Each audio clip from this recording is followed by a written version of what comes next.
One world currency. A new world order. Those are the roots of trouble. I imagine that right now you're feeling a bit like Alice, tumbling down the rabbit hole. Let me tell you why you're here. You're here because you know something. What you know you can't explain, but you feel it. You felt it your entire life. That there's something wrong with the world. You don't know what it is, but it's there, like a splinter in your mind, driving you mad. It is this feeling that has brought you to me. This is your last chance. After this, there is no turning back. You take the blue pill, the story ends. You wake up in your bed and believe whatever you want to believe. You take the red pill, you stay in Wonderland, and I show you how deep the rabbit hole goes. All I'm offering is the truth, nothing more. For we are opposed around the world by a monolithic and ruthless conspiracy that relies primarily on covert means for expanding its sphere of influence, on infiltration instead of invasion, on subversion instead of election, on intimidation instead of free choice, on guerrillas by night instead of armies by day. It is a system which has conscripted vast human and material resources into the building of a tightly knit, highly efficient machine that combines military, diplomatic, intelligence, economic, scientific, and political operations. Its preparations are concealed, not published. Its mistakes are buried, not headlined. Its dissenters are silenced, not praised. No expenditure is questioned, no rumor is printed, no secret is revealed. But I am asking your help in the tremendous task of informing and alerting the American people. And now, welcome to another episode of Down the Rabbit Hole. Here's your host from federaljack.com. It's Popeye. Ladies and gentlemen, welcome to another live edition. Tonight is Friday, June 21st, 2011. And yes, we are back live tonight. I took Tuesday and Thursday of this past week off to do some work here in the studio so I could actually get caught up on some stuff behind the scenes between the archives and some interviews that I'm going to be playing in the next couple weeks for you guys. I wanted to get caught up on that, and I literally tore apart my studio. So last night I was going to go live, but I literally had computer parts and radio equipment and literally just everything you could imagine, wires, cables, all over the place. And I was like, yeah, I'm not going to do this from a laptop and sound like crap on some USB headset. So if I can't do it the proper way, on with the rebroad it went. And I finished tearing the studio apart early this morning, and then I put everything back together. It wasn't much of a rearranging, more of a cleansing and rewiring job. So that's all done. And like I said, I also wanted to get caught up on about a lot of interviews and the archives, which I've been getting caught up. And every day I'm loading the shows up to YouTube, and I'm getting the archive section on Federal Jack caught up. So just be patient with me. I'm getting caught up in the past few weeks. Hopefully by the end of this week, we should everything should be up to par. Anyway, tonight I'm going back to my conspiratorial roots. Tonight I'm going to be discussing TWA Flight 800. Now, I think it's I guess synchronistic, whatever you want to call it, interesting to say the least. A couple weeks ago, I was actually going to go over TWA Flight 800, and it ended up, I don't know, about 3 or 4 days ago now, that you actually have some of the old NTSB investigators coming forward now and saying that not all is what we were told. So I'm going to be getting into that. I'm going to be getting into the truth about it. I'm going to be playing some audio for you guys. Many of you have probably never heard it before. So stay tuned. When we get back from this 59-second quick break, what really happened to TWA Flight 800? Certainly was not a short in wiring that caused an explosion, I'll tell you that. Anyway, stay tuned.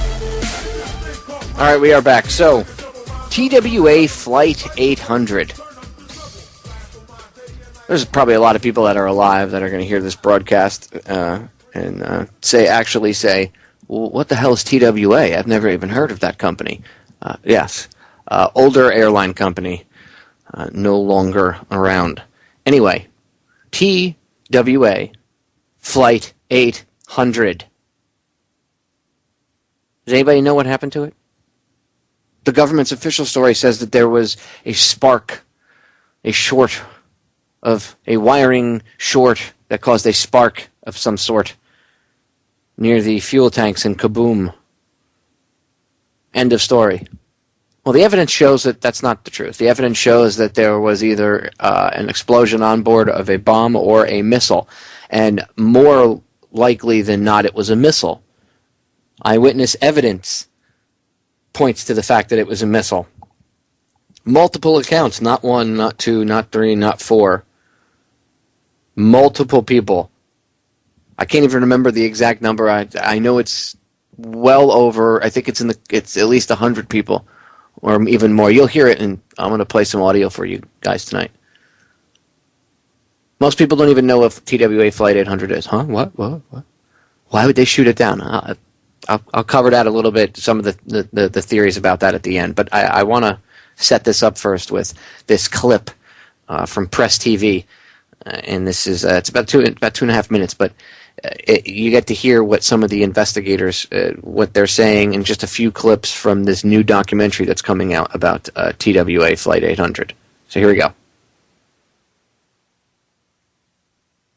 17 years after TWA flight number 800 went down in the waters outside of New York City, a group of investigators now say what we know about the failed flight is far from the truth.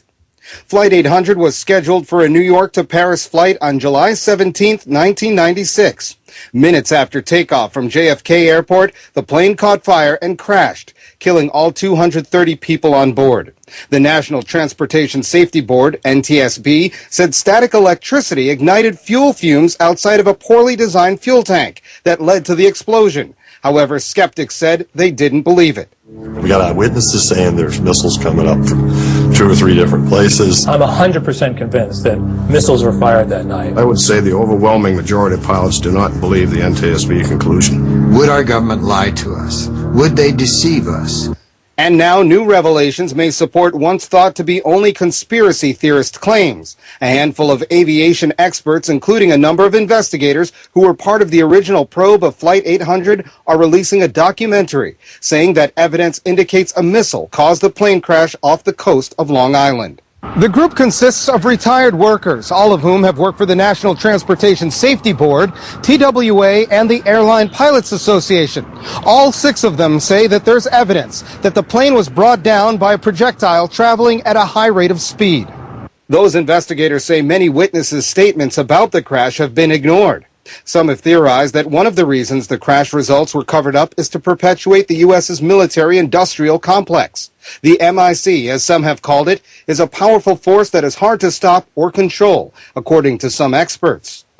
And I don't really think they did a good job of explaining the connection there, but what they're talking about is TWA Flight 800 was taken down by a missile, and it's thought that, and the Navy was in the area at the time, and it's thought that perhaps it was accidentally shot down during training, and rather than admit to that, they covered it up, because if you admit to something like that, then there would be outrage, people would be emotional, and then they're going to start to say, well, why do we have to spend all this money? Why are we having all these military exercises, blah, blah, blah, blah, blah, blah, and that outrage could lead to money not being funneled to the military-industrial complex. So that's what they mean, but they didn't really get into it. Anyway, let me finish it up.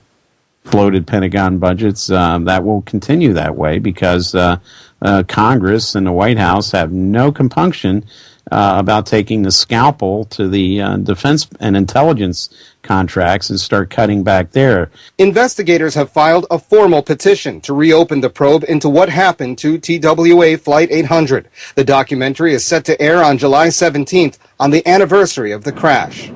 Colin Campbell, Press TV, Washington. All right, so now that I've set it up for those of you that don't know, you've heard a little bit of what some of the investigators have to say, and there's a couple interviews by CNN I'm surprised that CNN and Fox are actually taking this somewhat seriously. Mediaite put out an article bashing them, saying how how dare they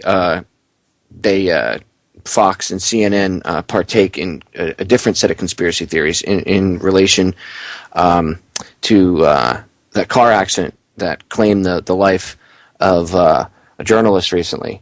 And they were bashing them in that article, and they related the TWA Flight 800 quote-unquote conspiracy coverage. Conspiracy theories seem to be in fashion nowadays. Basically what the article was getting at. Anyway, this isn't a conspiracy theory. It's conspiracy fact. 2 or more people know that something bad happened that night to that flight. And they're just not telling you.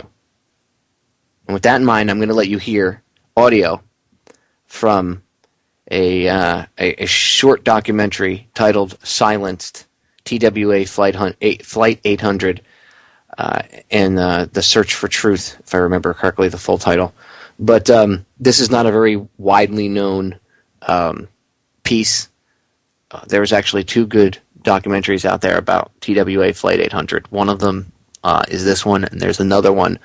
It's all right. It was put together. It was a special report put together by ABC, but it's still, that one's a little sketchy compared to the audio I'm going to play you tonight. Anyway, I want you to hear this because you're going to hear from flight attendants, family members, not kooky conspiracy theorists, as the ad hominem label keeps getting thrown out there. You're actually going to hear from the people that were affected by this, and they're going to tell you they don't believe the government's official story. And this was a long time ago that this was put together. So a new, fresh set of eyes on the subject, i.e. this new documentary and coverage of it, it's very much welcomed. People need to look into this. And we'll get into the theories as to why the thing was shot down. But first, let's look at the evidence that shows that there was obviously a projectile that hit this thing, and not some static electricity spark near the fuel tank. Even the investigators don't buy that. And in this new documentary, even these guys are coming out and saying, hey, that doesn't wash, and that's not true. That's not even what the evidence shows. But again, they only go with, they even go to the extent of altering the evidence, the powers that shouldn't be. But I digress. Let's get into it. Here we go. TWA Flight 800. It's called Silenced.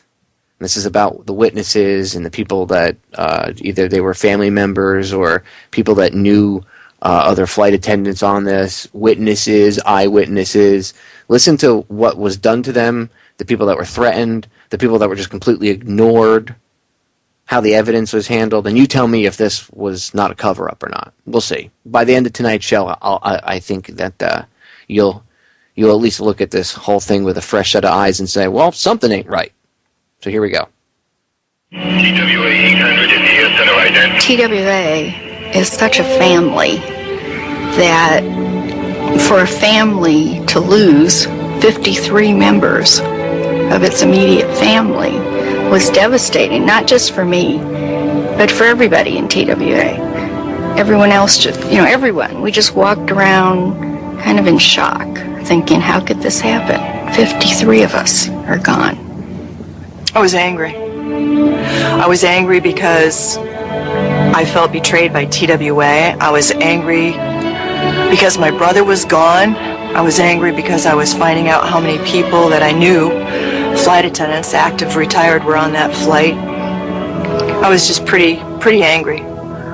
And I had firmly believed, I had seen that night a short clip of what appeared to be a missile on the radar screen on CNN heading towards the flight. So I firmly believed, and still do, that a missile took down that plane. We like to think that in America, those who seek the truth will be respected, even honored. But in the case of TWA Flight 800, those who did were ignored, even reviled. This program will tell you why. To preserve its integrity, we use raw footage from various sources of varying quality.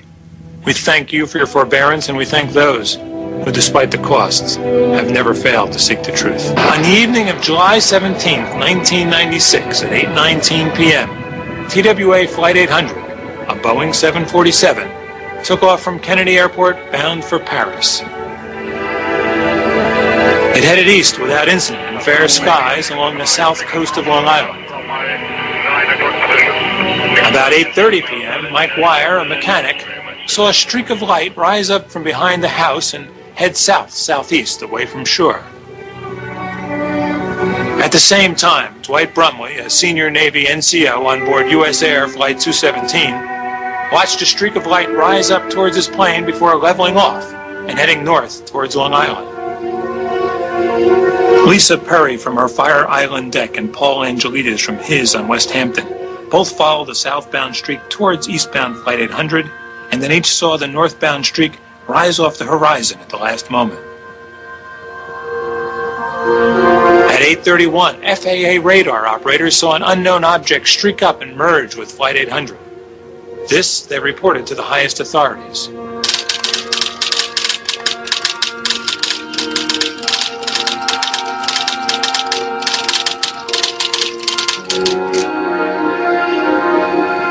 At that same moment, FAA radar picked up something else unusual.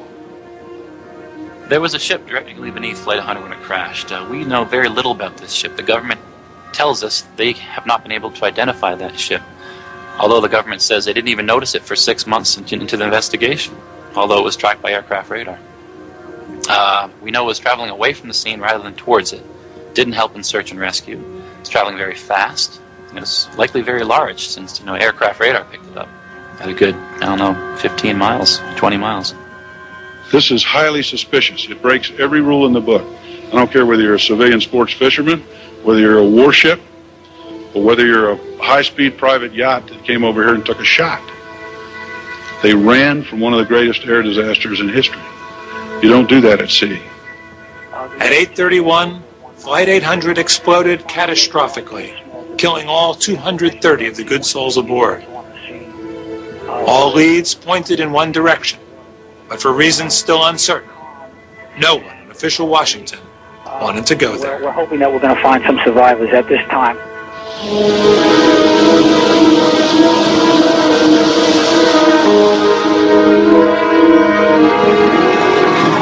After the crash, thousands of workers made a great good faith effort to redeem the bodies and to retrieve the wreckage, but not everyone. Although empowered by Congress to take charge of such scenes, the National Transportation Safety Board failed to do so. The Justice Department came in, remember, with all those FBI agents, and one assistant U.S. attorney in New York tells the NTSB, shut up and sit down. When Title 49 gives Mr. Hall the authority to tell her to shut up and sit down. According to the New York Times, senior NTSB officials were furious. In times past, they might have resisted. Not in 1996. 2 years prior, President Clinton harnessed this once proud agency when he named Jim Hall, an old Gore crony from Tennessee, chairman of the NTSB board. Hall's best qualification, said the Washington Post, was his driver's license. The FBI would not let the NTSB interview eyewitnesses, not even Major Fritz Meyer, an Air National Guard pilot who stared the explosion in its face from his helicopter above Long Island. And lo and behold, the man who was the head of the team for the NTSB is Norm Wiedemeyer, an old squadron buddy of mine from HC-7 in Vietnam.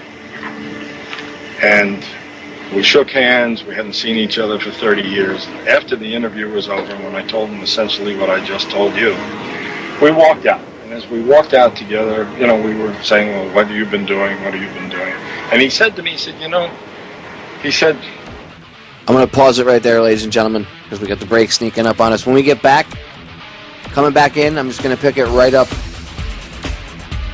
where we're leaving off, so don't go anywhere. We're back in about 2.5 minutes. Stay tuned. So when we went to break, you were listening to the testimony from a National Guard pilot, helicopter pilot, who happened to be in the air and witnessed the explosion at the time. So let's get right back to what he was saying. Here we go.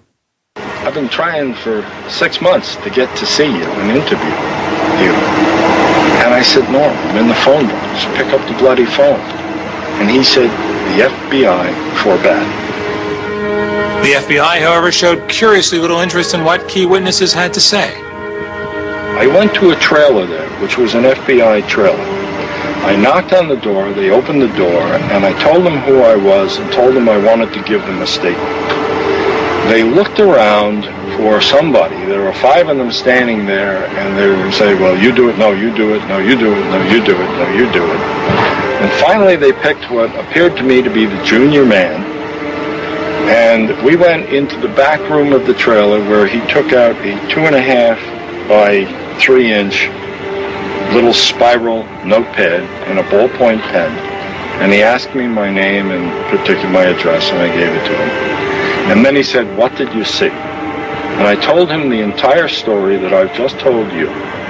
He wrote nothing down, and when I finished in about five minutes, I said, do you have any questions? And he said no, and I left. Now that was my sole interview with the FBI. 1 month after the crash, the FBI ceased altogether. Not a single interview took place for nearly 2 months. Since then, the FBI has re-interviewed fewer than 2% of the witnesses. Why the lack of interest? As the world would soon learn, there was no physical evidence to back up testimony of a missile strike. Different organizations within the government and outside the government who looked at the metal all came to the same conclusion that there was no physical evidence of a bomb or a missile warhead exploding. It's clear from the physical evidence that neither a bomb nor a missile strike was the cause of the explosion aboard Flight 800. State unequivocally, the safety board has found no evidence. Physical evidence is almost always the key. Only one problem. The authorities were slighting or suppressing talk of a missile long before the physical evidence was collected and reconstructed. That was the part that bothered most everyone. It was within days that all of a sudden you heard nothing about missile. Despite the witness testimony, the FBI favored a bomb. Prime evidence found the device exploded in cabin of Flight 800, read a New York Times headline a month after the crash. The FBI lab had found traces of PETN, an explosive common to both missiles and bombs. But the FBI did not seem eager to learn more. Said the IAMAW, the International Association of Machinists and Aerospace Workers, we feel that our expertise was unwelcome and not wanted by the FBI. The threats made during the first 2 weeks of the investigation were unwarranted and unforgettable. Was the FBI sincere about a bomb? An encounter with the FBI agent in charge led one family member to think otherwise. And before everyone sat down at this corner conference table, Serge Kovaleski said, well, can't tell me it was anything other than a missile. And Jim Kallstrom said, you're right, but if you quote me, I'll deny it. Right from the start, the NTSB argued for mechanical failure. All of a sudden, you're hearing, it's TWA's fault, it's a mechanical. And we're thinking, well, how do they even know that? They don't have any, at that time, they didn't even have the mock-up put together, nothing. They had nothing. And all of a sudden, they're hearing mechanical, mechanical, mechanical. Within months, the NTSB went on record favoring an explosion of fuel vapor in a center wing tank. The public debate now is between bomb and mechanical. This false dialectic troubled many inside the investigation. One of them, 747 manager Terry Stacy, shared his concerns with Jim Sanders. Terry Stacy was identified as the one person not to bother even talking to about trying to get information on that. He was such a straight arrow, go by the rules kind of guy. That's exactly the kind of person I wanted. And here I was face to face with him. And what he told me over those hours was that, one, and it was the first thing out of his mouth, he says, I know there's a cover-up in progress. I'm going to pause it right there, ladies and gentlemen, because we got the break sneaking up on us. By the way, Jim Kallstrom, the guy that you heard mention, where he said, I know it was a missile, but if you quote me on that, I'll deny it. Yeah, that's the FBI agent that's been running around on CNN saying, there has never been any proof that there was a missile or anything. And it was nothing more than what we said it was 20 years ago. Really? Liar. We'll be right back. All right, we are back. Let's get right back into it. TWA Flight 800 This is Silenced. Search for the Truth. Go look it up. I'm sure you can probably find a old, lower quality version on YouTube. You might be able to rip and keep for later research. If you can, try to find it. But I digress. Let's get right back into it. Here we go. Within months, the NTSB went on record favoring an explosion of fuel vapor in a center wing tank. The public debate now is between bomb and mechanical. This false dialectic troubled many inside the investigation. One of them, 747 manager Terry Stacy, shared his concerns with Jim Sanders. Terry Stacy was identified as the one person not to bother even talking to about trying to get information on that. He was such a straight arrow, go by the rules kind of guy. That's exactly the kind of person I wanted. And here I was face to face with him. And what he told me over those hours was that, one, and it was the first thing out of his mouth, he says, I know there's a cover-up in progress. We are certainly fortunate to live in a country where we have a free media and a free press. The question is often asked, why doesn't anyone come forward with the truth? The answer is they try to. It's just that no one wants to hear it. Not even the major media. I'm treated as an oddball. I'm treated as a freak. I'm treated as someone who's overcome with grief, doesn't know what she's doing, trying to blame anyone except a mechanical. To suppress dissent, the administration used not only the media, but the courts. Terry Stacy began to feed me a series of documents that I analyzed. It had to do with the debris field. What falls off a plane first generally, and falls into the ocean is generally the first thing, second thing, third thing. That you can build a sequence of how the plane broke up, and it might give you an idea of what happened. Well, he gave me these documents, I analyzed them, and because I saw this trail going from right to left across that plane through the passenger cabin analysis, when I showed him this trail, he, for the first time, and this was at the end of November, it was at his house over in New Jersey, when he looked at that, he goes, my God, there's a reddish-orange residue trail right there. He said, I think it's the very same seats, row 17, 18, and 19. He says the FBI, back in early September, took samples and have refused to share the analysis on those samples. Terry Stacy knew the plane well. He had flown Flight 800 from Paris to New York just the day before the crash. Without prompting, he volunteered to take the next step. When he found he couldn't scrape the residue off, he, as he testified in court, on his own volition, popped 2 small samples off, put them in a plastic bag, put them in his pocket, left the hangar, went down to FedEx, overnighted them to me, and that night called me and told me they were en route. Stacy removed 2 samples out of a possible 1,000. Sanders had 1 sample tested in a California lab. The elements identified by the lab were consistent with residue from a solid fuel missile or warhead explosion. In March of '97, a California newspaper ran a front-page story on his research. This was no longer a polite debate about theories.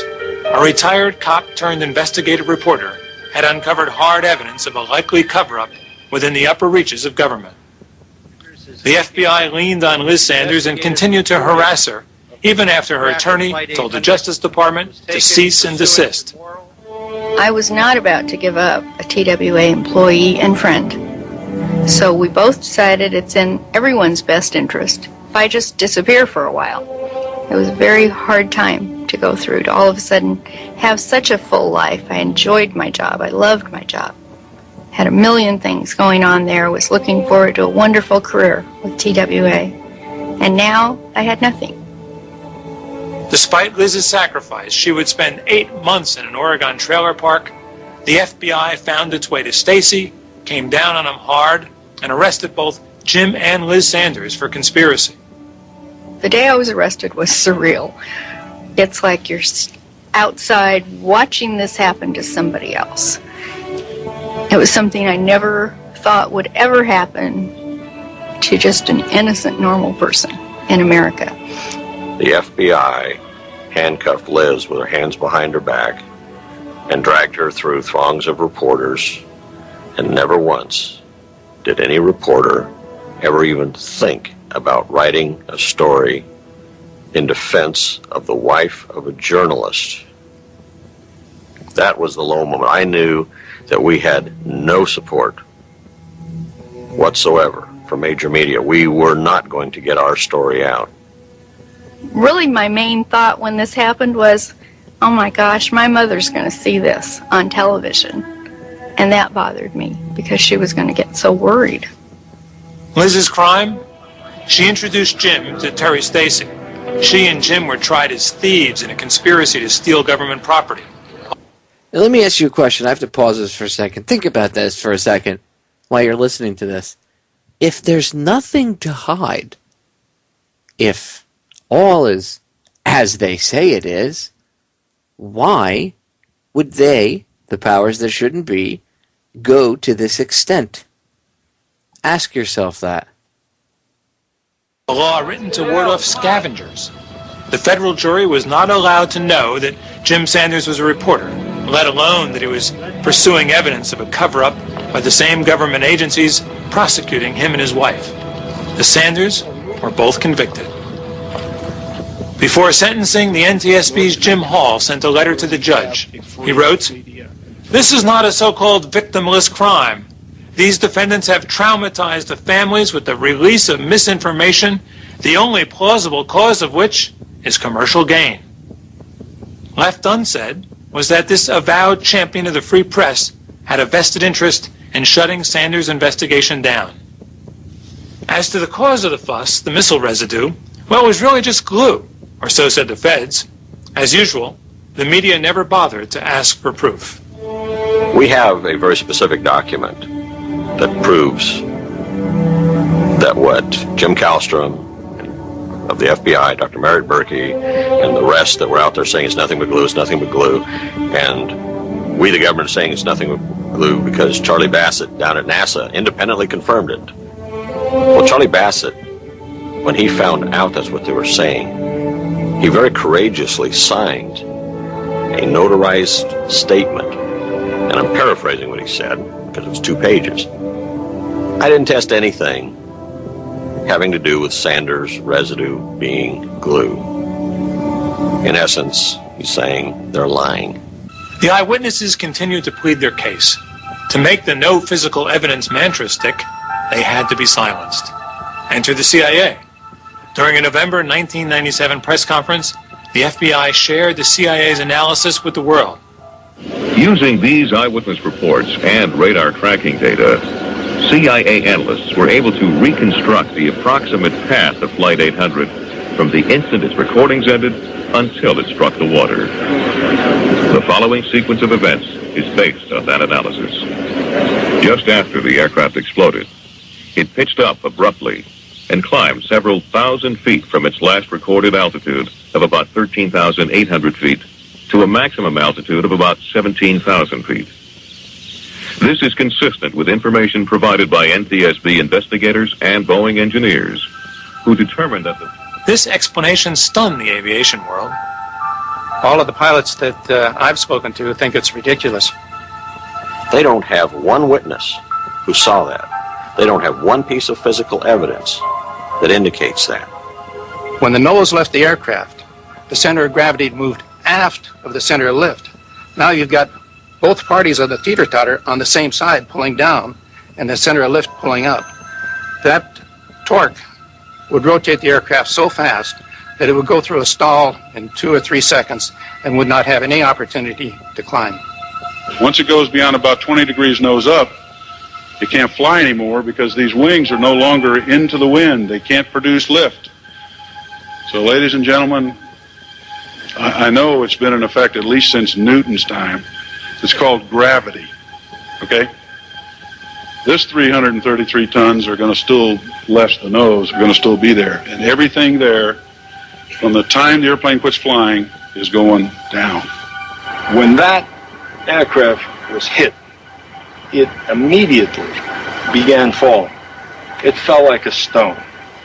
It came right out of the sky. From the first explosion to the second explosion to the third, possibly fourth, and the petrochemical explosion, it was going down from the first moment of the first explosion it was going down. It never climbed. So the law of conservation of energy says that you use kinetic energy, and that's the speed you have already, and you convert that to altitude, but there's a price. The price you pay is you slow down. It's like when you ride a bike up a hill. At the top of the hill, you're going pretty slow. You used your energy up. Well, the radar data showed the plane did not slow down. If it didn't slow down, it didn't climb. If it didn't climb, the witnesses didn't see the plane climb, they saw something else. As to the manufacturers of the 747, consider their response to the CIA animation. Boeing was not involved in the production of the video shown today, nor have we had the opportunity to obtain a copy or fully understand the data used to create it. The video's explanation of the eyewitness observations can be best assessed by the eyewitnesses themselves. How did those witnesses feel about the CIA animation? That's what we call, or I call, a cartoon. It is totally ludicrous. That bore no resemblance whatsoever to what I saw. Nobody said, is this what you saw? Did they show me the mug book? No. Because if they asked me, it didn't resemble it in any way. When I first saw the CIA animation, I assumed that they had used it as a story just to pacify the general public, because it didn't represent what I had testified to the agent as to what I saw out here. Mike Wire's denial is the most troubling, especially since the CIA based much of its analysis on his testimony. Said the CIA of Wire, in his original description, he thought he had seen a firework, and perhaps that firework had originated on the beach behind the house. But if Wire had seen something come up from behind the house, what he saw could not have been Flight 800. The CIA had to rewrite his story. So they allegedly picked up the phone, did call the FBI. The FBI says it called Mike Wire. And that Mike Wire said, boy, stupid me. I've been lying to you guys. I had a bad memory back then, but now I have a great memory now. Yeah, I didn't see it until it was about 20 degrees in the sky. And the FBI is alleged to have called this back in. And the CIA goes, oh my God, that's perfect. 20 degrees in the sky is exactly where Flight 800 met its demise, from ground up 20 degrees off the horizon. They never called. They called me one time after the early interviews, but when I called back to respond to them, I got a publishing house in New York, and I just thought maybe it was some kind of newspaper reporters had got my name and were just out to get an interview, so I declined to call them back. Here is how the CIA animation portrayed Mike Wire's altered testimony.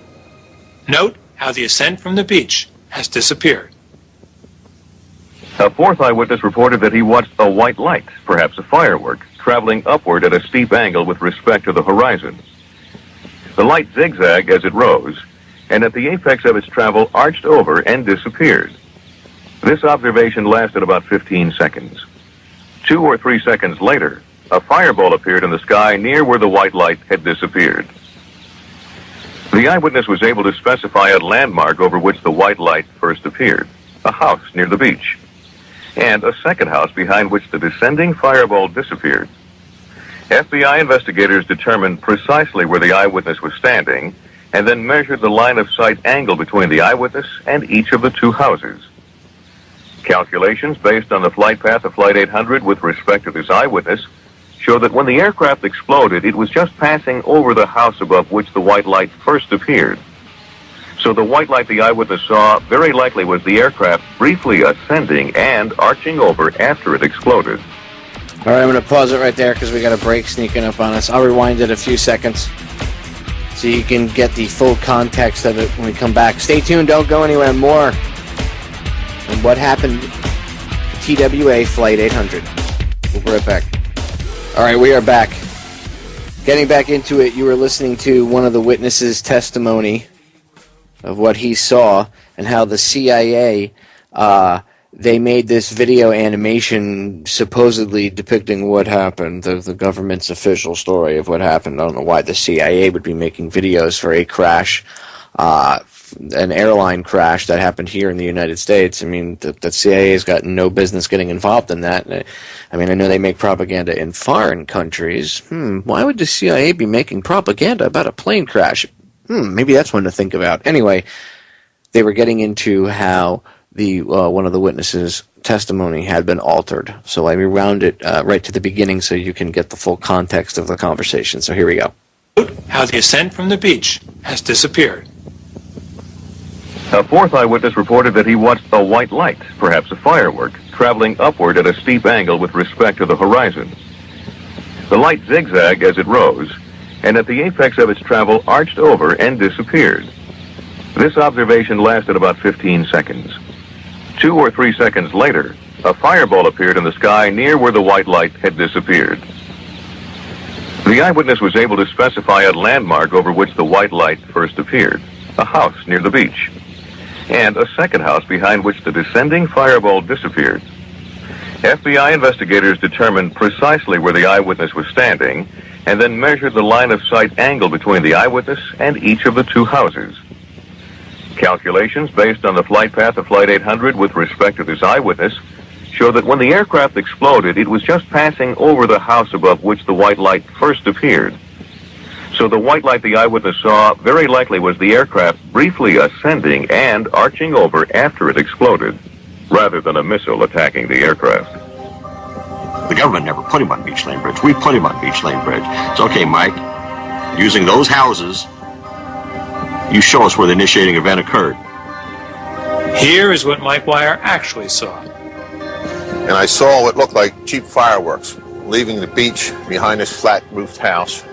It went out on an angle, and then it turned and went out to sea.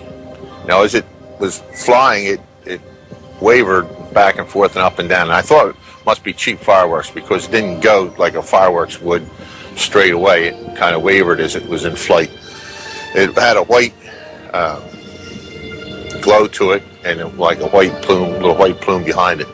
Went out to sea, and it arced over, and then disappeared. And after it disappeared, then a big orange fireball erupted in the sky. The CIA never talked to Mike Wire. In fact, the CIA talked to no eyewitnesses. The agency reached its startling conclusion after reviewing only about 12% of the FBI's summaries, many of these hasty and slapdash in the first place. At the NTSB, the job of discrediting eyewitnesses fell to Dr. David Mayer.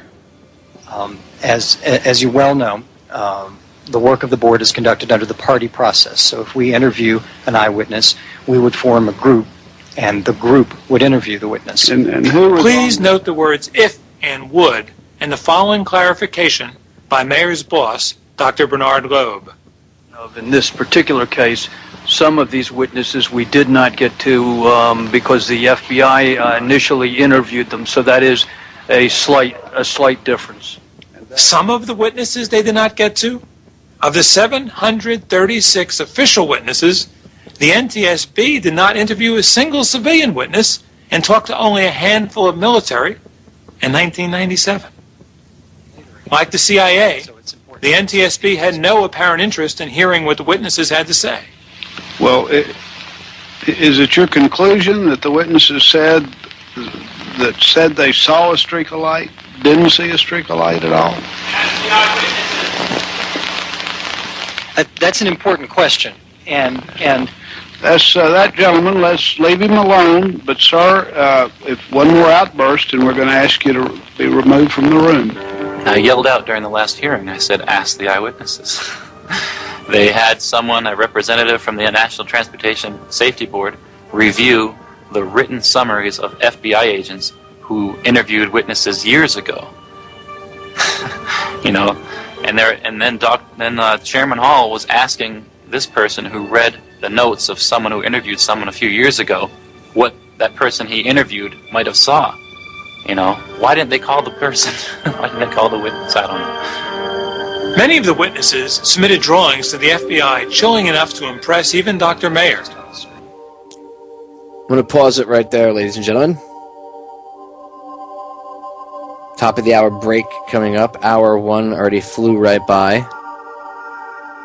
Don't go anywhere because we're going to be finishing this up in hour number 2. I felt it important to air this because it's an old documentary telling the truth about what happened, or at least what they know. and what the witnesses and the family members and the people that were investigating this experienced. You tell me if you think there was a cover-up going on. After all, if it was just a simple plane crash, why go to this extent to go after people? Really have to ask yourself that. All right, don't go anywhere. 59 short seconds. When we get back, we'll be picking it up right where we're leaving off. Don't go anywhere. Ask questions, demand answers about everything. Ladies and gentlemen, we are back with hour number 2 here on tonight's live edition of Down the Rabbit Hole. I am your host, Popeye from FederalJack.com. It is June 21st, 2013. Tonight, I'm talking about TWA Flight 800. And there is a lot of coverage as of late as to Flight 800 for the people just joining us here in hour number 2. Make sure you go back and you listen to the first hour in the archives, because you're gonna need to be able to catch up and understand what you're gonna hear here in hour number 2. But there's been a lot of discussion about TWA Flight 800 in the news as of late, because there are a bunch of investigators that are retired now that have come out, and they're all saying that what you're being told is not true. And interestingly enough, you heard a witness mention the FBI agent who has been, they bring him out all the time the past couple of days now on CNN, because he's, and some of the other news agencies, because he's the, he was the head of the investigation for the FBI back in the day. And you hear the witness mention him.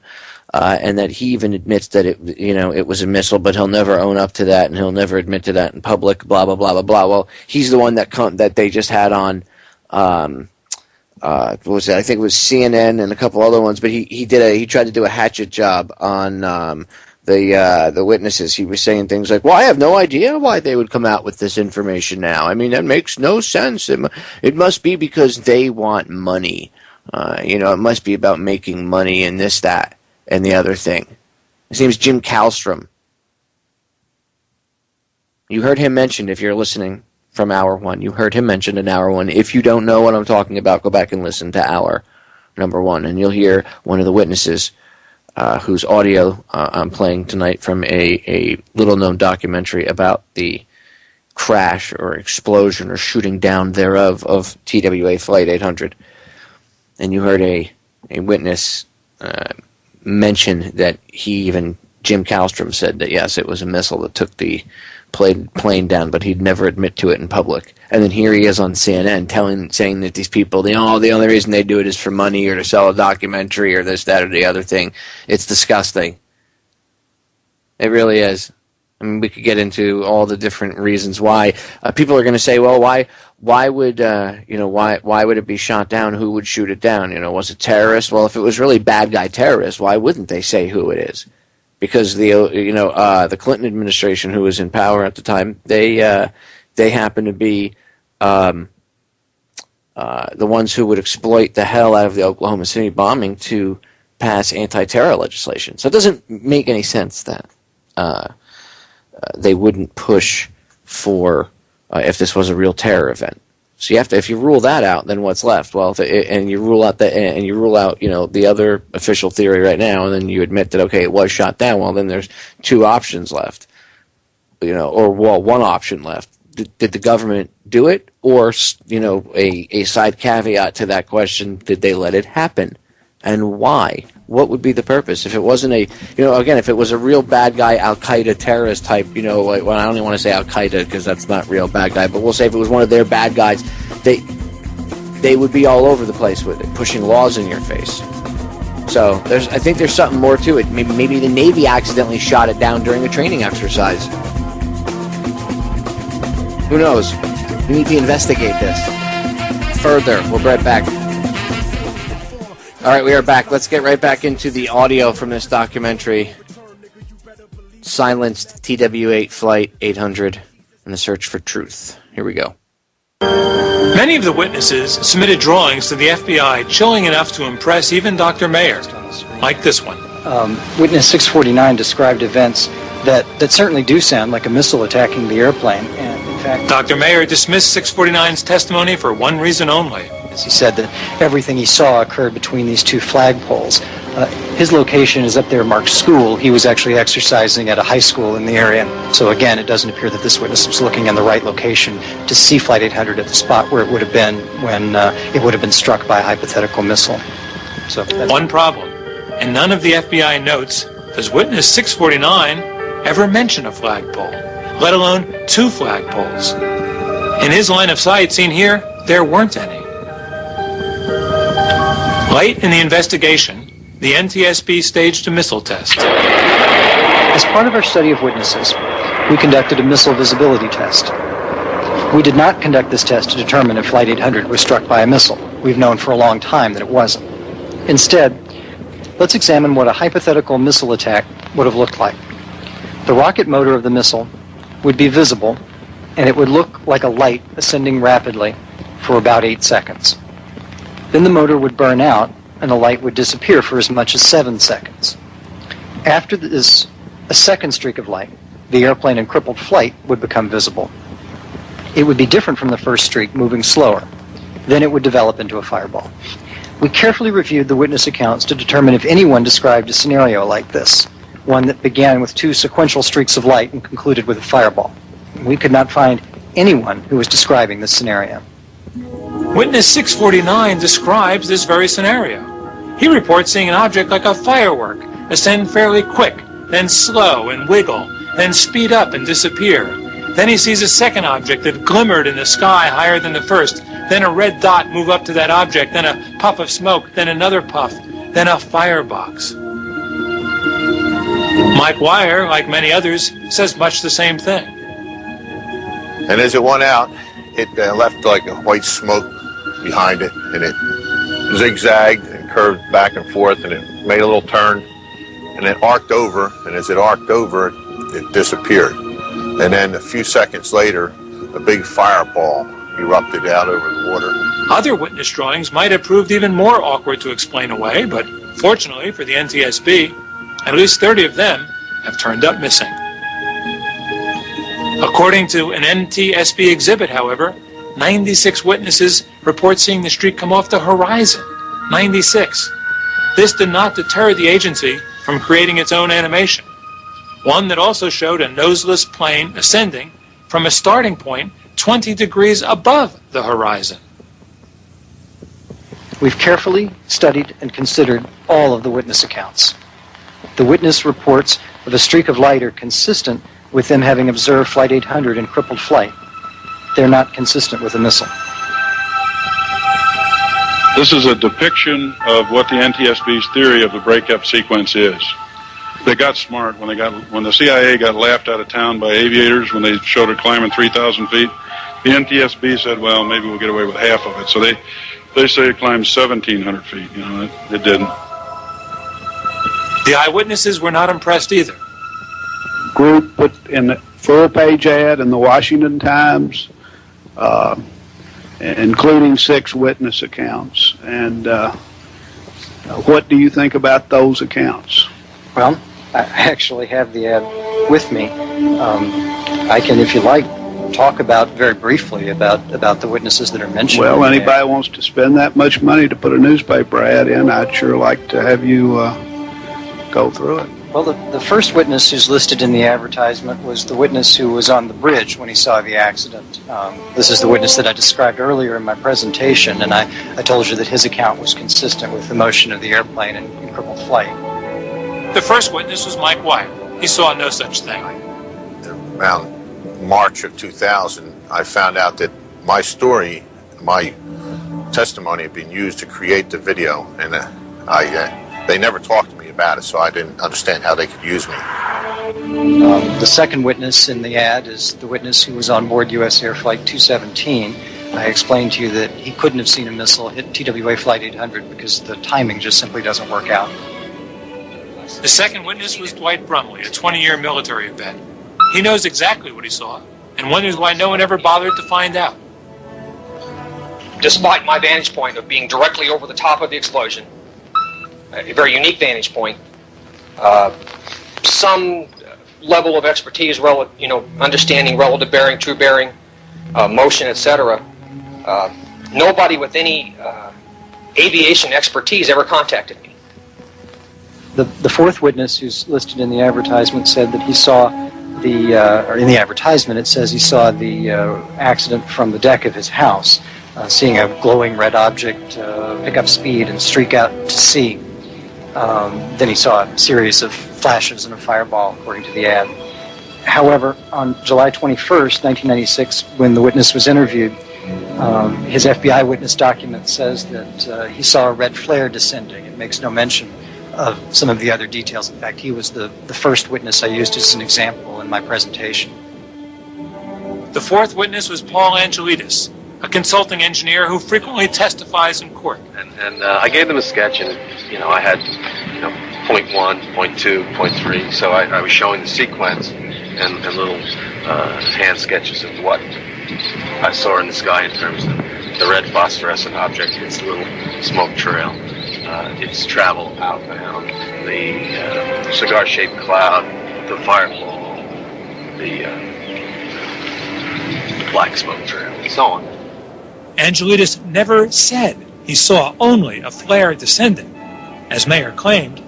Instead, he gave the FBI specific drawings of an object streaking out to sea. See, the fifth witness that's mentioned in the advertisement is the pilot of the National Guard helicopter, who obviously I already described, that we studied radar data and calculated a time for his departure from out to the accident site from Gabreski Field, and said that he had seen a fireball in the breakup sequence of the airplane, not a missile. The fifth witness was Vietnam combat vet Major Fritz Meyer. But it was definitely a rocket. And what I saw explode in the sky was definitely military ordnance. I have enough experience with it to know what it looks like. And I saw 1, 2, 3, 4 explosions before I saw the fireball. So the fuel in this aircraft eventually exploded, but the explosion of the fuel was the last event, not the initiating event. The initiating event was a high-velocity explosion, not fuel. It was ordnance. Said FBI honcho Jim Kallstrom specifically about Major Meyer and these other key witnesses. I have no idea why they say what they say. It's nonsense. It's stupid. It has no base in fact at all. Remember, the FBI interviewed Major Meyer for all of 5 minutes. As to the NTSB, there is some question whether even they believe in the ascending plane theory. If you could show that the airplane did not climb after the nose departed, would that change your analysis? No, sir, although we believe that the airplane climbed after the nose departed from the work that Dennis Kreider and others have done.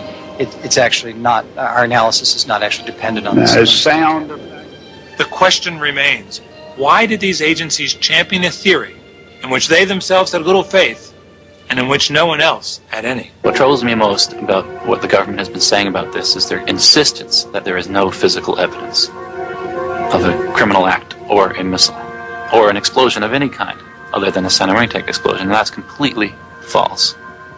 Even by the standards of the Clinton administration, this was a troubled investigation in every detail. Let's start with the witnesses. Normal board procedures were not followed on this investigation, and we are addressing that.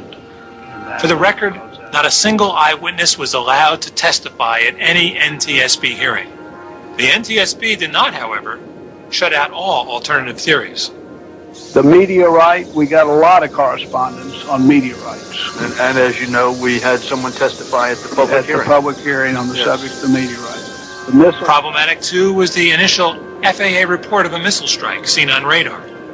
In December 96, the NTSB leaned on FAA to make it go away.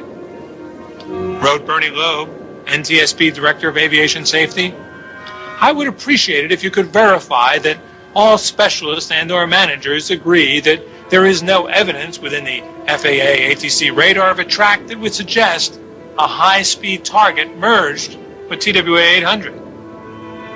But the FAA was not quick to roll over. Although we understand and share your desire to allay public concern over this issue, we cannot comply with your request.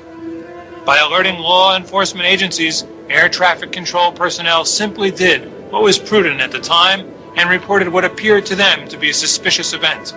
To do less would have been irresponsible. David Thomas, FAA Director of Accident Investigation. As to the radar data, there are problems here as well. The last sweep of the Riverhead radar shows the 4 data points deleted in a pie wedge right where Flight 800 was. And that's where any missile would have been that was going to hit it. Now that data has been completely deleted. It's just like any investigation. When evidence comes up missing, there might be a reason, or it might have just been lost. But when you have data that it isn't just missing, it's just deleted, all the data. That's not something that just happens by itself. And remember the explosive traces of PETN and RDX found inside the plane and out? Those also had to be explained away. About this, the NTSB proved coy. We don't know exactly how the explosive residues got there, but we do know from the physical evidence I've just discussed that the residues were not the result of the detonation of a bomb. All of this explosive residue is being found inside the plane, outside the plane. The government has a problem. So what they do is they say, oh no, there was a dog sniffing exercise in which the police officer was really reckless. He was just, residue was being scattered everywhere, and that must have been what it was. Well, the problem is, the plane that became Flight 800 was full of passengers waiting to go to Hawaii, full crew, during that entire time, for a long time before, and for a half hour afterwards. You can't do, and no one was aboard the plane at the time the dog sniffing exercise takes place. That's the way they do it. The next plane over was another 747, completely empty, no one on board. That's where the dog exercise took place. The government knows that. The FBI knows that. But they needed something to beat back this force that was building within the New York Times. There are problems with the flight data recorder as well. Glenn Schultz, an expert in the field, made a compelling case to the top NTSB brass that the last 4 seconds were deleted. They promised to get back to him. Schultz is still waiting. The heart of the NTSB explosion scenario involves the center wing tank. And that a fuel-air explosion with Jet A fuel was more than capable of generating the pressures needed to break apart the center wing tank and destroy the airplane. Together with the other physical evidence that I have already mentioned, this leads to the inescapable conclusion that the cause of the in-flight breakup of TWA Flight 800 was a fuel-air explosion in the center wing tank. Despite its name, the center wing tank sits in the fuselage under the passenger seats. No one denies it blew up. The only questions are when and how. I'm going to pause it right there, ladies and gentlemen, because we got a break sneaking up on us.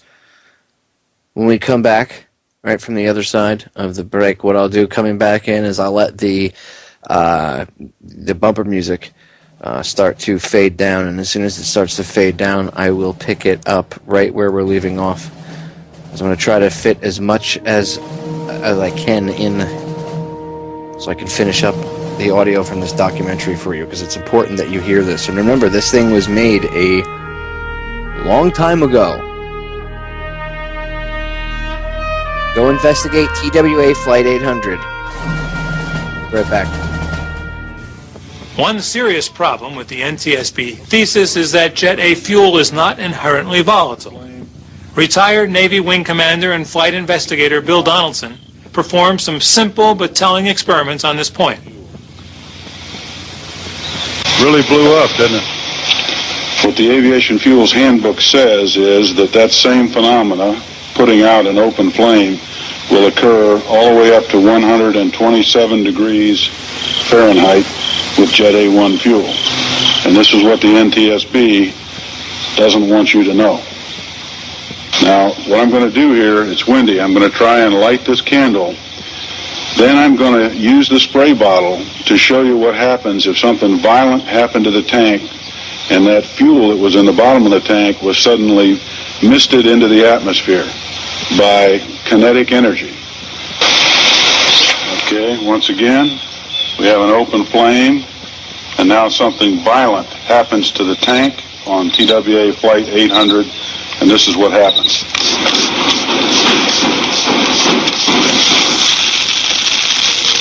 In their own tests, the NTSB could not get kerosene to give any kind of an explosion that they could use for analysis purposes, so they had to go with hotter fuels that would explode.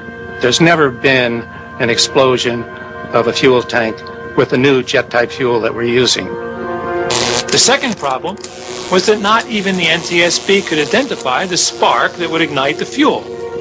Consider this damning conclusion at the final NTSB hearing.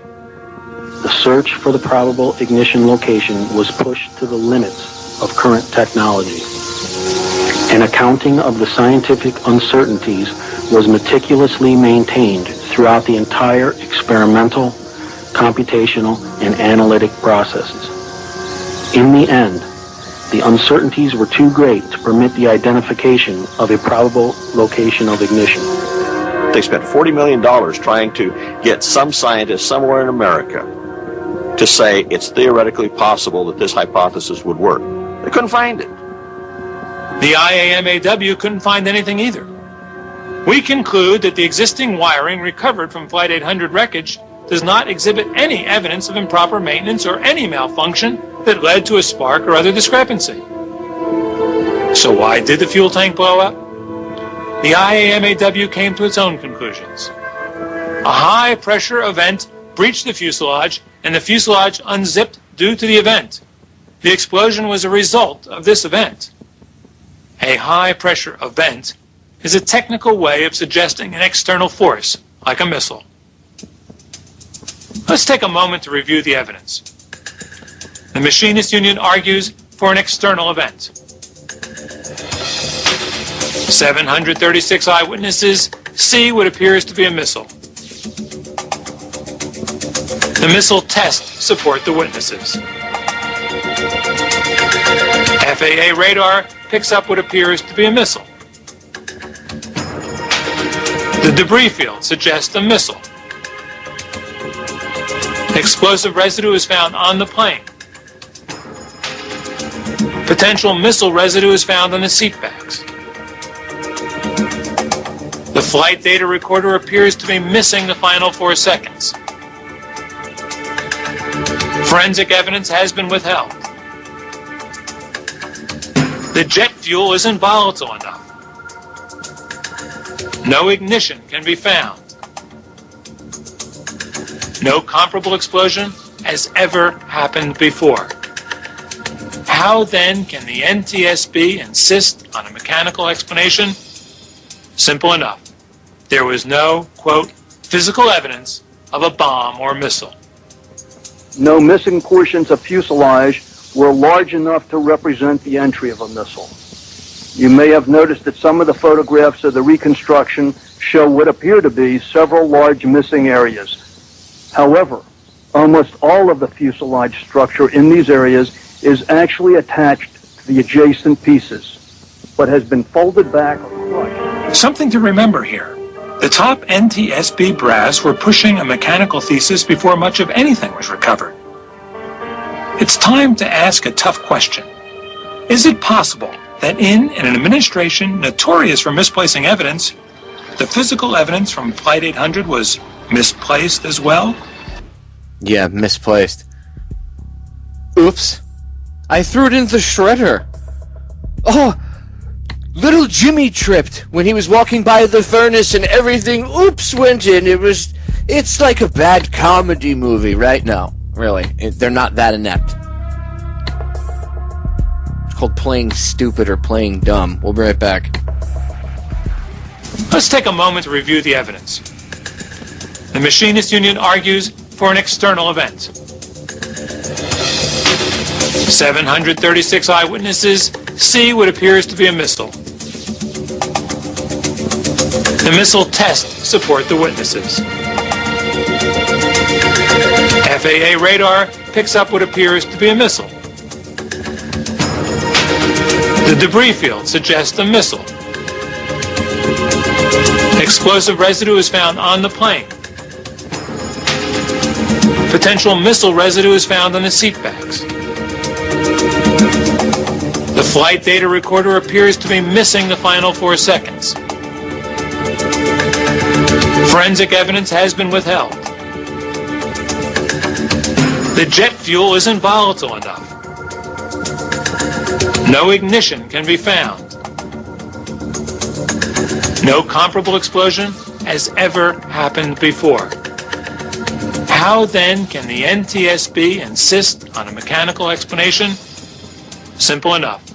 There was no, quote, physical evidence of a bomb or missile. No missing portions of fuselage were large enough to represent the entry of a missile. You may have noticed that some of the photographs of the reconstruction show what appear to be several large missing areas. However, almost all of the fuselage structure in these areas is actually attached to the adjacent pieces, but has been folded back or crushed. Something to remember here. The top NTSB brass were pushing a mechanical thesis before much of anything was recovered. It's time to ask a tough question. Is it possible that in an administration notorious for misplacing evidence, the physical evidence from Flight 800 was misplaced as well? Consider this exchange from early in the investigation. I wish Clinton would get off his ass and do something about this terrorism. I don't know if you could print that.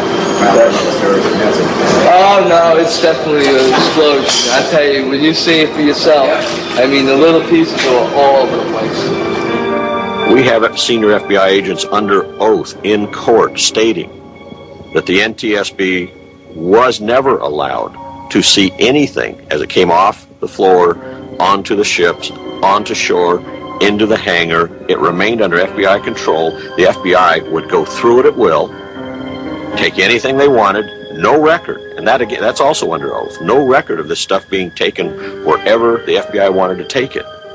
This leading edge, one of the parties to the investigation, when the parts were coming in, said, aha, he sees it with holes in it. He takes the part himself to the chemical sniffer. They'd run the test. It pops positive.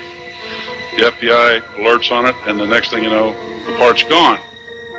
Hank Hughes, senior NTSB official, under oath, May 10th, 1999, before a Senate subcommittee, told the Senate that multiple FBI agents were caught red-handed at 3 a.m. one morning stealing stuff from the hangar that he controlled. We know it because it's part of the Senate record. As part of the discovery process for his criminal trial, Jim Sanders was allowed access to information and places others were not. He learned a good deal. I have an extensive, just an incredible series of photos that show what the right side of that plane, the wing, the inner portion of the center wing tank, what it originally looked like when it came into the hangar. It was swept up into the air. By measurement, it had been blown all the way from the floor of that center wing tank all the way up into the passenger cabin. But they couldn't live with that because you must have an external force coming into the airplane, blowing it upwards and in. Now, that's not a mechanical. That's something from outside. So they cut off the upward bending metal, this huge, enormous piece, put it down into the bottom of the center wing tank, and mashed it down so that instead of having been blown upwards, it was mashed down because a mechanical would have blown that same piece down instead of up. Beam 3 rotated forward and impacted another stiffener. Here, a senior investigator stands on the altered floor of the center wing tank, pointing up towards a tiny alleged sign of mechanical failure. The aft side of the front spar just in front of this.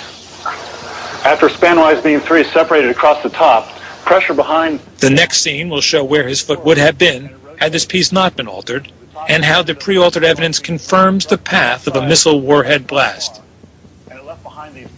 The circled area shows what an honest reconstruction of the center wing tank floor would have looked like. The investigator would have been standing about 7 feet above where we saw him. A missile warhead blast would have caused this.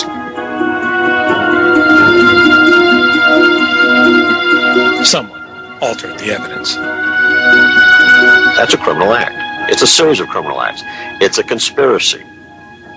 August 22nd, 2000, the day of the Sunshine hearing, I'm walking down Pennsylvania Avenue, and it came over me that this is the first time in my lifetime that I've mistrusted my government. Whether the trigger was pulled by the United States or NATO or whether it was a terrorist act is irrelevant at this point. What is relevant is that the government knew. They knew who pulled the trigger, and they've lied about it and covered it up. Let me present a likely scenario. Before he presents his likely scenario, I don't think it's irrelevant who did it, but that's my personal opinion. Within hours of the crash, for reasons unknown, a decision was made at or near the top to contain any reports of a missile strike. To assure cooperation, participants may well have been told it was a matter of highest national security. Once made, this decision could not be taken back. Not in this White House, not in an election year. In small, awkward steps, it was likely decided that the evidence would be tailored to fit the safest political outcome, a mechanical failure. But a spontaneous explosion of this type in violence has never happened before, ever, and did not happen on July 17th. What did happen? Here is our best fact-based estimate. Yes, Flight 800 did take off from JFK at 8:19 and head east along the Long Island shore.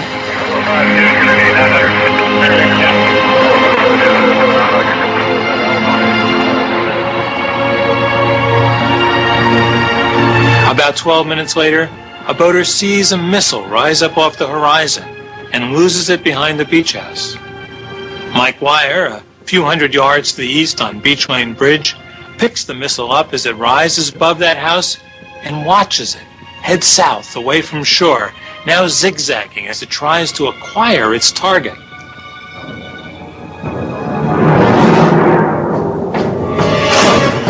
Lisa Perry and Paul Angelides pick up the same missile now high in the sky.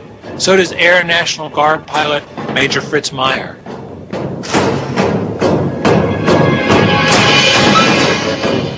Meanwhile, Dwight Brumley, a senior Navy NCO on board U.S. Air Flight 217, watches a second missile rise up towards his plane, arc over and head to the north.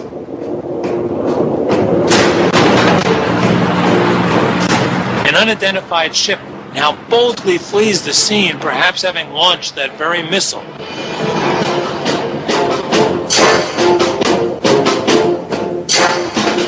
From a school parking lot on Long Island, witness 649 sees the same missile streak up vertically and then starts zigzagging in pursuit of its target.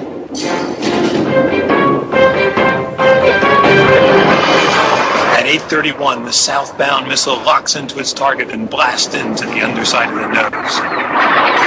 The northbound missile blasts into the belly of the plane just 9/10 of a second later. As that first blast, it blows the nose 15 degrees to the right and shoots debris a mile in the same direction. Eyewitnesses up and down the coast of Long Island watch helplessly as this tragedy unfolds in front of them. As to the ship, it never looks back.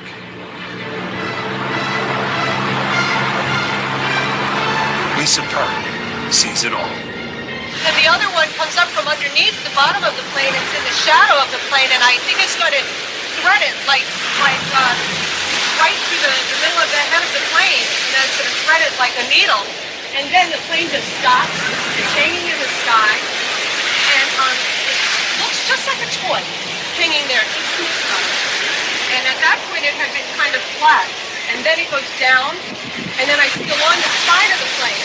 And then there's fractures. Right on the plane itself. There's just spaces on the plane. And then it explodes and it goes sideways. It is this second missile that rips through the center wing tank and transforms the fuel into volatile mist. Now noseless Flight 800 pitches backward and the fuel erupts, but this plane has nowhere to go but down. About 2.5 seconds after that, further to the left, and again slightly lower, I saw what I'm not certain was either one or two nearly concentric, nearly coincidental explosions, yellow light, ta-da! From that point immediately emanated the fireball, the third explosion. The first two appeared to be high velocity. The last one was a low velocity petrochemical explosion, and it grew into this huge fireball, which then began to fall towards the ocean, moving to my left as it fell. 9 o'clock position, it looked like an explosion of some sort, about maybe 6 miles out from my 9 o'clock position. Explosion 6 miles out at your 9 o'clock position. Thank you very much, sir. There is no 3,000-foot ascent to deceive the witnesses, nothing like it. TWA Flight 800 immediately begins its slow, oddly graceful descent into the sea, breaking up as it descends, transforming itself in those sad final seconds from a horror into a tragedy that will soon resonate in 1,000 scenes of intense personal sorrow throughout the world. But the main thing that hit me then was anger and a promise. I said, who did this to you? And that I would find out who did that to him. There is no bringing these good folks back, but it is still possible to resurrect the truth. Still possible to restore the rule of law. Still possible to redeem the soul of a nation that very nearly lost it. Now, that last lady you heard was one of the family members. But I guess she's just a conspiracy theorist, right? Who did this to you? Not, oh, it was a static electrical discharge that blew up the leaking fuel vapor out of a poorly designed fuel tank. Blah. Crappy excuse. Now, there's a couple different theories as to what happened, who would shoot it down. Like I said before, you'd have to look at it. If it was real terrorism, why wouldn't they exploit it? If it was someone that they created, why wouldn't they exploit it? So what happened? Was it the Navy during a test accidentally shooting down a passenger jet? I mean, it has happened before. So could it be, hey, I'm saying it when I say it has happened before, I mean they accidentally have shot at things or locked onto things that they didn't want to lock onto during training. So it happens sometimes. Anyway, I don't want to go into specifics. The point is, mistakes can happen. So did that happen and then it was covered up because, again, there'd be such an outrage. There would be a shutdown of the water faucet that is the money flow, the money supply to the military-industrial complex because people might get pissed off, right? So I could see that they would have a vested interest in covering it up. But there's another interesting theory that's out there that if I'm going to discuss Flight 800, I have to bring this up. So we got a break sneaking up on us, but on the other side, in the final segment, I'm going to throw out this, we'll say the deep end of the conspiracy pool theory about what happened. So don't go anywhere, we'll be right back. Alright, ladies and gentlemen, we are back. So, final segment, and I said that I would take you to the deep end of the conspiracy pool here. Okay, now I don't know, again, this is something I've researched into, and I haven't had 100%, we'll say, clarification on the subject, but I have seen not one, not two, not three, not four, but at least I would say 50 to 60 different people's opinions on the subject that all believe that there is some validity to it. And there is a lot more saying that there isn't, but again, I haven't seen that 100% concrete proof piece of smoking gun evidence yet. But here goes. Since we're talking about TWA Flight 800 tonight, there is a theory that it was shot down. It was allowed to be shot down by the South Korean military, whether it was their Navy or maybe one of their special ops teams, whoever it was. There is a theory that it was allowed to be shot down by them or in conjunction with them. And people would say, well, why would they do that? Well, back in 1983, in September of 83, you had KAL Flight 007, interesting number, and KAL Flight 007 was shot down, quote-unquote, accidentally by the Russians. And on board, just so happened to be on board, just so happened to be on board, just a coincidence, quinky-dink, was Lawrence McDonald, who happened to be a member of the U.S. House of Representatives from Georgia's 7th District. Oh, big surprise. A politician who might have gone against the grain, we'll say, gone against the powers that shouldn't be, and suddenly he just happens to be on an airplane that just happens to accidentally get shot down by a Russian military fighter jet. I could not make this up. So, now, I mean, obviously that, come on, that's questionable in and of itself, the whole KAL 007 flight shooting down. But besides that, the TWA flight, this conspiracy, or I guess you could say it is a conspiracy theory, this theory of what happened says that was done in retribution because the South Koreans were quite pissed off that a Korean airliner was taken out, but Larry McDonald happened to be on it. And Larry McDonald was talking about the Trilateral Commission, one world government, and everything else. He was against it, and he was a vocal opponent to it. And back in, that was 83. This was back still when there needed to be secrecy more than there is now.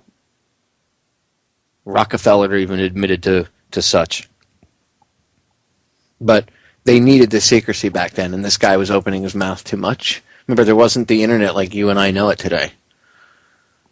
A lot of people don't realize that, but there wasn't. That stuff didn't exist. Cell phones weren't around. Information wasn't as easy to get to. So somebody like him would have had to have been quieted. So, yeah, it is a possibility that, especially considering a Russian jet accidentally shoots down a passenger airliner. Come on. Oh, we didn't know. Really? You mistook it for something else? Really? Whatever the case may be. Whatever the BS story. We've all heard this before. So that's stinky, we'll say, in and of itself. And then this theory suggests that TWA Flight 800 was in retribution for that because the Koreans were pissed off and it was our government's way of evening the playing field, whatever you want, leveling a debt, we'll say. I don't know if it's true or not, that anyway. What I do know is evidence does show that, you even heard them mention it, that there was a ship, a smaller ship of some sort seen leaving the area and heading away. So, I mean, something fired at the jet. Something shot it out of the sky. They went to great lengths to shut people up, to cover the facts. They literally physically altered evidence. I mean, if it was just an explosion in a fuel tank, if you guys are just investigators, then hey. But I digress. Ladies and gentlemen, we are out of time. Look, investigate TWA Flight 800 further when the new documentary comes out next month. Check it out. I'm going to see if I can locate the filmmakers and bring them on. I would like to pick their brains. Maybe some of the old investigators will come on too. That'd be cool. All right, we're out of here for the weekend, ladies and gentlemen. We'll be back live Monday. I have some interesting interviews that I've done off air to play for you. I've been working on, so stay tuned. More with Charlotte Iserby, Judith Baker, Rick Simpson, and some other stuff I've done. I'll see you all again next week. Don't buy into the mainstream media fear porn. It's all BS. I love you all. Later.